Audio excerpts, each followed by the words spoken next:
Hello, ladies and gentlemen. Finally, apologies for the delay. But it's now time. It is now time to give you guys a three-part spoiler review for Deadpool and Wolverine. Little quick note, I've seen the movie twice, and this movie was an enjoyable experience. Just everything about it, like the action, the humor, the visual effects, the drama, the cameos, and just everything about it, the whole movie, minus some things I had problems with. It was just, I don't know if I could really put into words how incredible the movie was. And another thing to say too about my experience with the movie was that seeing it in a movie theater, it doesn't really put into words how much better it is seeing it in a theater than just watching it at home, which ain't nothing wrong with, but I really enjoyed this movie. But I could wax poetics about the movie all day. Let's get into this three-part spoiler, shall we? Because why waste around?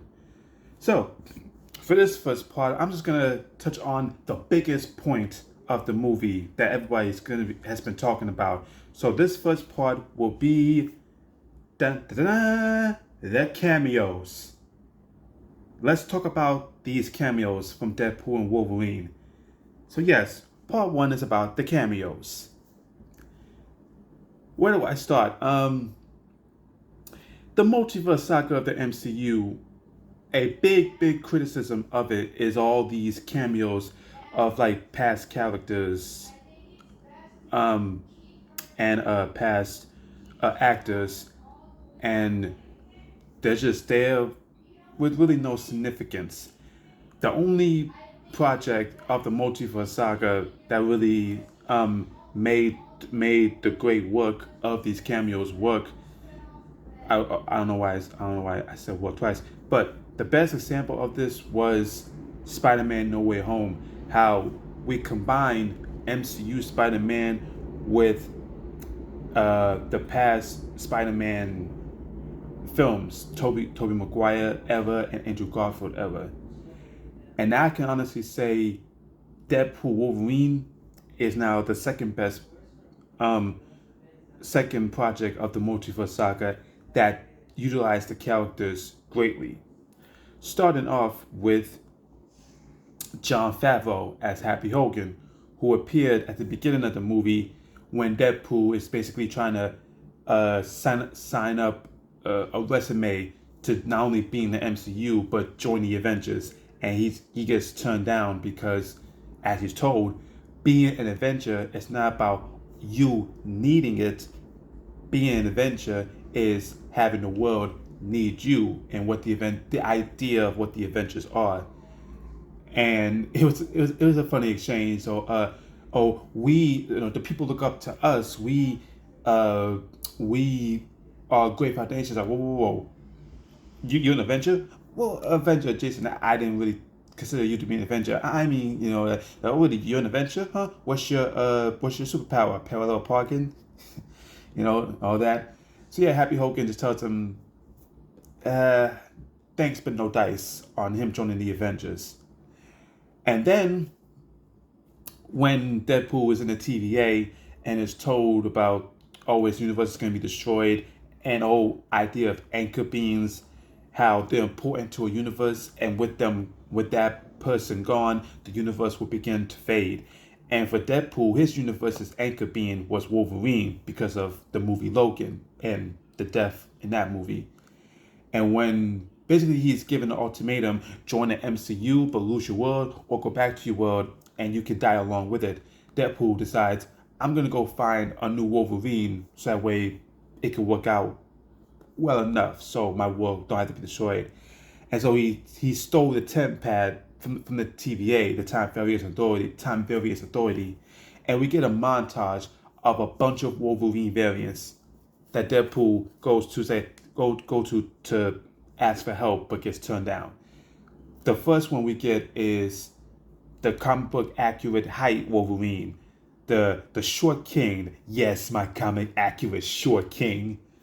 Because even though Hugh Jackman is beloved as Wolverine, a common complaint about him as Wolverine is that he is too tall to play the character. The character is supposed to be like 5'5", 5'2". Hugh Jackman is like 6'1". And it was hilarious, but it really hit the point home that it don't matter how tall the actor is or how short the actor is. Could the actor deliver the character well? I mean, look at Peter Dinklage on Game of Thrones as Tyrion Lannister.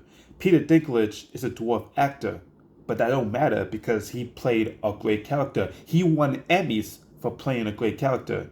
Hugh Jackman is beloved as Wolverine despite not being accurately to the height of Wolverine. So that was great. Then we had the Wolverine that was hung up on the X cross from an issue of Uncanny X-Men. Then there was comic book accurate Old Man Logan. Not like Old Man Logan that was loosely adapted for the Logan movie, but like straight up like Clint Eastwood, white hair Wolverine. And Deadpool goes up to him like, ooh, I need some cocoa butter for the face, and gets splashed away with the shotty.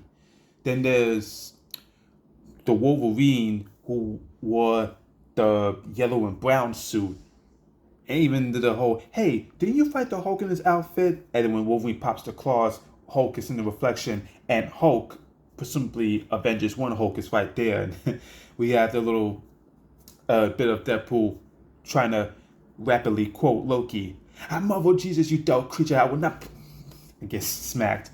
Then there's Age of Apocalypse Wolverine, who I guess works for Apocalypse. He's in a distant future. He has like long frazzled hair. He has only one hand, but yeah, when the claws pop out, the claws come out the other side, even though there's no hand. Then there is the Wolverine that lies low in Madripoor,